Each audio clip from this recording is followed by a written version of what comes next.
L'oci nocturn es prepara per reobrir portes l'11 de febrer després de més de 600 dies tancats els 2 últims anys.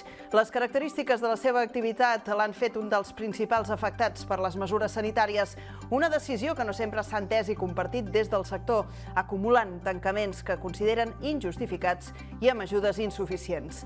Al Garraf, els negocis de l'oci nocturn es reactiven i ultimen aquesta nova reobertura amb l'horitzó que sigui la definitiva, amb la mirada posada també en els dies de Carnaval i en la plena temporada que els arribarà amb el bon temps. Què tal com està en una reobertura davant un sector que ja fa setmanes que alerta del gran impacte econòmic que han tingut aquests 2 anys de pandèmia en la seva activitat. Un nou context sanitari de millora que també portarà canvis, com ahir ja anunciava el govern, als protocols a les escoles. Avui mateix s'ha anunciat també que es deixarà de fer test d'antígens als alumnes que siguin contactes estrets. Uns canvis que arriben després de dies d'una difícil gestió a l'àmbit educatiu. La 6a onada ha estat de llarg la més complexa de gestionar per part dels referents Covid a les escoles. L'allau de contagis als centres educatius ha complicat la feina d'aquests equips que des dels ambulatoris fan d'enllaç entre els centres, el Departament de Salut i les farmàcies. La decisió d'augmentar un mínim de 5 casos als positius per confinar una aula ha reduït el nombre de confinaments, però el degoteig constant de positius entre alumnes i professorat ha complicat la seva feina.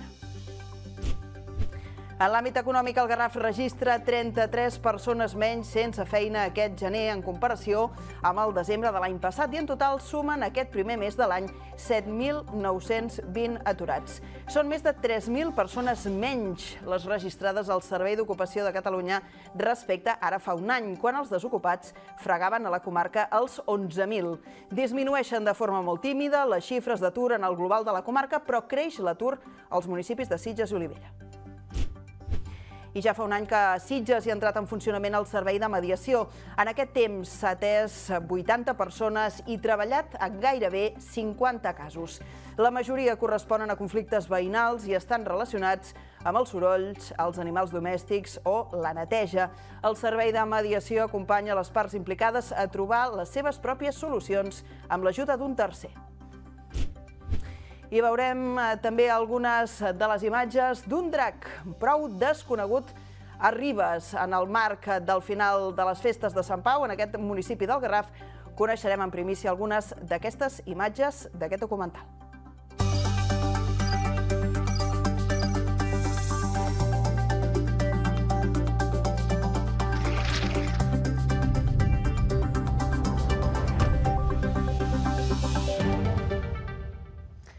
Com dèiem, l'oci nocturn reobre portes l'11 de febrer. El govern català ho anunciava ahir al migdia, després de l'últim tancament del sector, que es decretava el 24 de desembre a les portes de Nadal. L'últim tancament va ser un cop molt dur per un tipus d'establiment molt castigat durant tota la pandèmia, amb pèrdues milionàries difícils de quantificar i amb ajudes, afirmen, totalment insuficients. La Daurada, un dels locals de referència a la comarca, ultima preparatius per obrir discoteca i sala de concerts al cap de setmana del 18 al 19 de febrer, amb la mirada posada en els dies de Carnaval i a recuperar ja definitivament la seva activitat. Locals d'oci nocturn com la Daurada poden finalment tornar a obrir portes a partir de l'11 de febrer, després que el govern català ha anunciat ja l'aixecament d'aquesta restricció. L'obertura, però, arriba tard per un sector que ha hagut de tancar més de 600 dies els darrers 2 anys. Ho estàvem esperant des de feia molts mesos. De fet, l'últim tancament, el 24 de desembre, tot just començant la campanya Nadal, va ser realment terrible. Bé, se'ns ha assenyalat, se'ns ha estigmatitzat al llarg d'aquest temps, no només al sector de l'oci, sinó també a la joventut, i pensem que és absolutament injust. Hi ha hagut aquest agravi comparatiu amb altres territoris del propi estat espanyol, que han mantingut obert un sector i on la incidència de la pandèmia, realment, si veus les xifres, tampoc ha sigut tan diferent. La Daurada tanca portes habitualment al gener per vacances i per millorar instal·lacions. Aquest cap de setmana reobren la part de restaurant i terrassa i pel que fa a l'oci nocturn esperaran uns dies. No obriran l'11 de febrer sinó el 18 amb un concert i l'endemà dissabte amb una nit de Carnaval. Reobrirem l'espai, tenim a l'horitzó el Carnaval també, que també obrirem de cara a les comparses, i ara mateix ens agafes reprogramant i pensant i repensant el que farem en les properes setmanes, però la nostra discoteca, i sala de concerts, reobrirà a partir del 18. Amb l'eliminació de les restriccions, els locals d'oci nocturn ja no hauran d'aplicar limitacions d'horari ni d'aforament. Tampoc és necessari el certificat Covid per accedir als interiors. És l'última de les restriccions que aixeca el govern català, després de l'últim paquet de mesures que es van aplicar amb el creixement de la 6a onada a finals de desembre. Precisament el sector de l'hostaleria i la restauració de Sitges ja pot demanar ajuts econòmics directes pels tancaments que van patir durant les primeres onades de la pandèmia de l'any 2020. L'Ajuntament de Sitges destina gairebé 190.000 euros en aquests ajuts que procedeixen del Fons Extraordinari de Contingència i Emergència Social que es va aprovar per plenari el passat mes de setembre amb la finalitat de compensar la disminució d'ingressos d'aquest sector. Els ajuts s'atorgaran en funció de la superfície dels locals a través de les bases que ha indicat l'Ajuntament sitgetà. Així doncs, aquestes aportacions econòmiques es concreten per franges que poden anar dels 275 euros pels locals de menys de 90 metres quadrats fins als 2.500 euros pels establiments de més de 3.750 metres quadrats. Les ajudes es poden sol·licitar fins al 21 de febrer a través de la seu electrònica de Sitges. I com dèiem, han començat nous canvis en el protocol contra la Covid a les escoles. A partir de dilluns, els companys de classe d'un alumne que doni positiu ja no s'hauran de fer un test d'antígens, com s'havia de fer fins ara, tot i que de manera voluntària. Ho ha anunciat avui el mateix Departament de Salut, tenint en compte que els indicadors epidemiològics van a la baixa des de fa uns dies per primera vegada en aquesta 6a onada.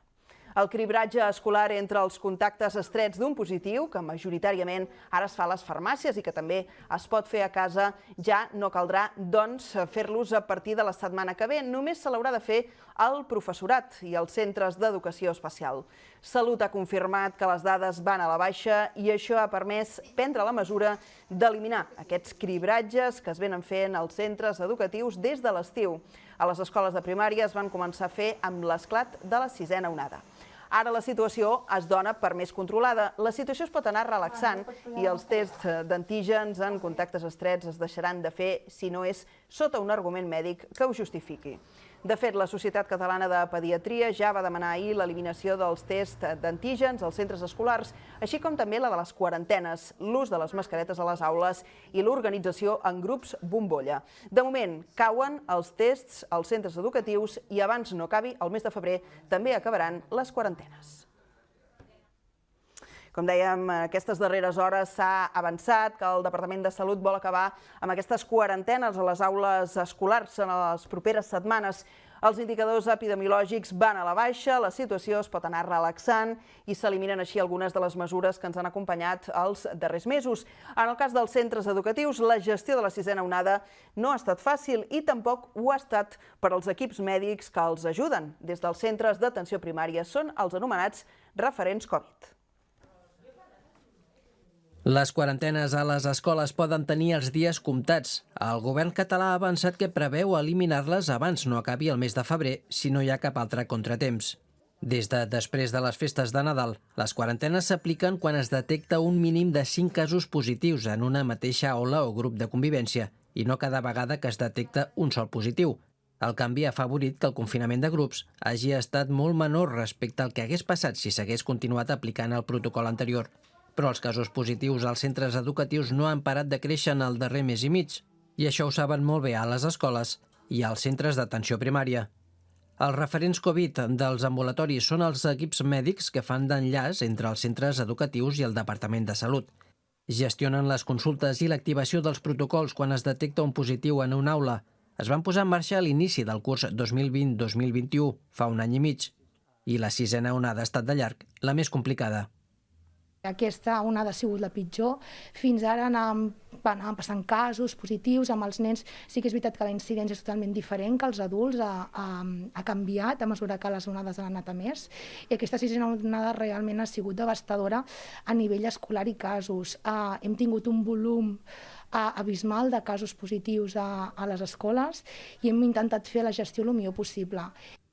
Al Centre d'Atenció Primària Integral de Bajamar, a Vilanova, les dues en referents Covid són infermeres de pediatria que han de combinar la seva feina habitual amb la de la gestió de la pandèmia als centres educatius. En aquesta sisena onada no ho han tingut fàcil. Des d'aquí s'ha hagut de gestionar el confinament de 3 grups escolars des de Nadal, però la xifra és enganyosa perquè, en canvi, s'han detectat una desena d'alumnes positius cada dia. El protocol ha servit per evitar confinaments, però la gestió ha estat igualment complexa, a vegades fregant el col·lapse. Hem tingut molta més feina de l'esperada i hem tingut molts casos que a nivell gestió a farmàcies, gestió de test, que s'han fet de forma domiciliària o a farmàcies, jo crec que hem estat per sobre de l'esperat. Hem de dir que les escoles ho han gestionat superbé, han portat el protocol correctíssimament, han fet molt bona gestió. Tots els centres educatius tenen un ambulatori assignat. En el cas del CAPI de Baix-Amar de Vilanova, l'equip que realitza aquest servei de consulta té assignats una desena d'escoles i instituts de la ciutat, així com l'Escola Oficial d'Idiomes.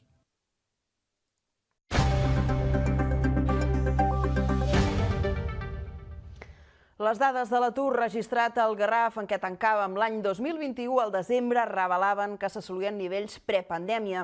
En el conjunt de la comarca es reduïa la llista d'aturats a més de 2.800 persones. Avui hem conegut les dades de gener i, en comparació amb el desembre, la variació de les xifres de desocupats a la comarca és mínima i desigual, ja que en algunes poblacions creix i en d'altres es redueix. El Garraf registra 33 persones menys sense feina aquest gener en comparació amb el desembre de l'any passat i en total sumen aquest primer mes de l'any 7.920, segons l'últim registre. Respecte ara fa un any, quan els desocupats fregaven els 11.000, són més de 3.000 persones menys les registrades al Servei d'Ocupació de Catalunya. A la comarca l'atur baixa de manera molt tímida en aquest inici d'any de forma general, però no a tots els municipis disminueix l'atur aquest gener. A Sitges se sumen 16 persones desocupades, arribant a les 1.064, i també en suma Olivella 9, que registra 249 desocupats. La resta de municipis del Garraf sí que registren menys persones a l'atur en comparació amb el tancament de 2021. Vilanova té un total de 3.781 persones, 22 menys. Sant Pere de Ribes, amb 17 desocupats menys, en té ara 1.719. A Cubelles són 861 les persones sense feina, 13 menys, mentre que Canyelles en té 6 menys i suma 246 persones. Avui el Garraf manté el llindar de desocupats per sota dels 8.000. Al gener de fa 2 anys, abans de l'esclat de la pandèmia, la comarca superava les 8.500 persones que buscaven feina. En un mes, aquest gener marcat a la comarca pel tancament de la factoria Mahle i que previsiblement es veurà reflectit en un empitjorament de les dades aquest febrer.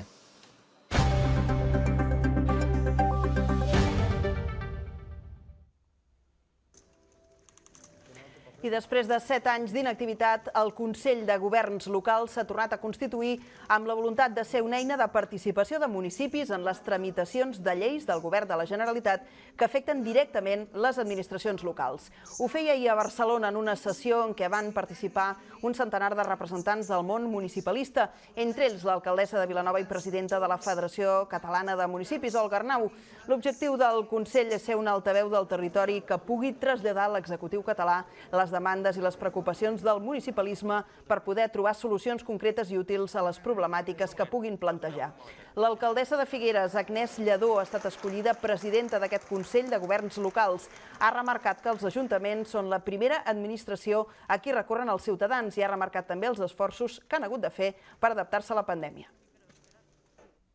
Compartim la necessitat d'obtenir més recursos, d'obtenir més competències, perquè al cap i a la fi és ben cert, i crec que tothom ho entén, que els ajuntaments, que els municipis són la primera institució que troba la ciutadania. I ara fa un any que a Sitges hi ha entrat en funcionament el servei de mediació. En aquest temps s'ha atès unes 80 persones i han treballat gairebé 50 casos. La majoria corresponen a conflictes veïnals i estan relacionats amb els sorolls, els animals domèstics o la neteja, entre d'altres qüestions. El servei de mediació acompanya les parts implicades a trobar les seves pròpies solucions, ja que de vegades es necessita l'ajuda d'un tercer per fer veure a les parts un altre punt de vista del tema i poder desencallar el conflicte. La Carme i el seu marit tenien un problema amb la finca del costat de casa seva per la instal·lació per part d'uns veïns d'una cistella de bàsquet i les molèsties de soroll que el generava.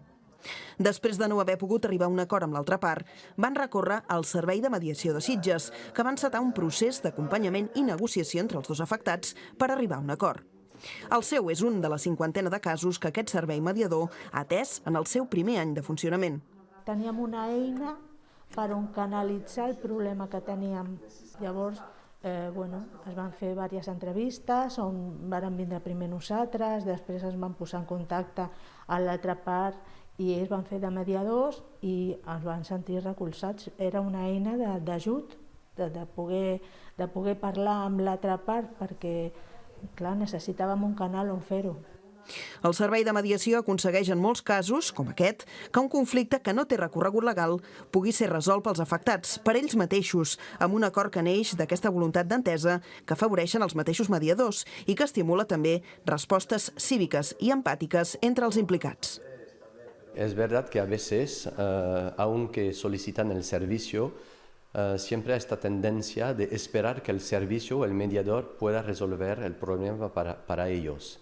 Pero en realidad yo no voy a resolver el problema de nadie, solo voy a acompañar a las personas a que lo resuelven. Es como un proceso de empoderamiento para que las personas puedan entender por qué están en el conflicto, qué está provocando las reacciones emocionales y ofrecerles una posibilidad de ver el problema o la situació con més amplitud. I aquesta resolució de conflictes i aquesta atenció als conflictes el que fa és millorar la convivència i a través de la millora de la convivència també fem més cohesió social. Una cosa que semblava que seria molt complicada de fer s'ha convertit en algo molt fàcil.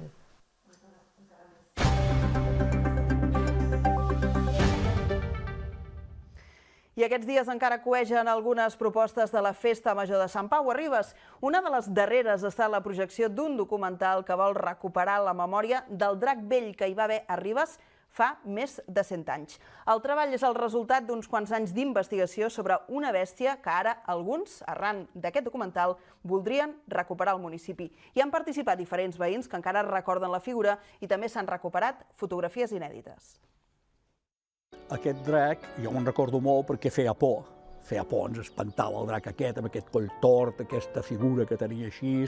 Tirava algun coet, ens espantava, ens perseguia. Una cosa de ferro aquí davant i només en portava 3 o 2. Són alguns dels records que algunes persones tenen encara del drac vell de Ribes, una figura avui desapareguda que es va estrenar el 1916 i que va sortir fins gairebé als anys 60. Testimonis que formen part d'un documental d'Esteve Roig i Andreu Miret que ara recupera la memòria d'aquest element, el primer d'imatgeria festiva que hi va haver al municipi. El treball audiovisual, titulat Ara ve el drac, s'ha presentat coincidint amb la Festa Major de Sant Pau. Doncs ha estat sobretot gràcies als veïns i veïnes que encara conservaven fotografies, fons personals, com el de Jaume Gómez, que ens han cedit algunes fotografies per fer servir en aquest documental. Hi ha molta gent que hi ha participat i la veritat que estem molt contents que amb tota aquesta informació haguem pogut reconstruir una mica més aquest trencaclosques de la història del drac vell, que fins ara no s'havia donat a conèixer. El documental explica que va ser l'alcalde de l'any 1916, Josep Puig Miret, qui el va regalar al poble i investiga sobre els orígens d'aquesta figura protocolària amb la voluntat de recuperar la memòria històrica i fer revifar el debat sobre la recuperació d'aquest emblemàtic drac de Ribes. Crec que és important conèixer la pròpia història a nivell cultural, a nivell tradicional i potser en un futur donar noves eines per tal que aquest element pugui ser recuperat en la festa o, si més no, parlar-ho i decidir què fem amb tot això, perquè realment crec que és un patrimoni que s'ha de tenir en compte. A l'acabar el passi del documental Ara ve el drac apareixia a l'escenari el drac d'en Riba, inspirat en aquell drac vell de Ribes de fa més de 100 anys, i s'anunciava la creació d'una comissió per recuperar-lo al municipi. El documental es podrà tornar a veure l'11 de febrer a 7:15 de la tarda a la Biblioteca Manuel de Pedrolo de Ribes i el 13 de març a les 12 del migdia al Cinema Ribes. Coneixent una mica més, doncs, aquest històric drac de Ribes, arribem al final d'aquest informatiu. De seguida passem al relleu als esports, on avui veurem imatges del partit d'hoquei Lliga Femenina recuperat ahir mateix del club Patí Vilanova, que no va poder puntuar a la pista de l'Igualada i, sobretot, després serà un programa amb molt de bàsquet de la mà de Xavi Fernández i de l'entrenador Toni Cuevas. D'entre els partits a destacar d'aquest passat cap de setmana, el derbi de segona catalana entre el bàsquet Sitges i el Club Nou Bàsquet Vilanova. Sobre el paper, el favoritisme era pels de casa, però el Vilanova va ser capaç en una segona meitat de remuntar per endur-se el derbi després de 40 minuts de gran bàsquet. Doncs de seguida tot aquest bàsquet del cap de setmana a l'Al Dia Esports. Nosaltres tanquem edició, ho deixem aquí. Els hi esperem demà, com cada dia. Que vagi molt bé.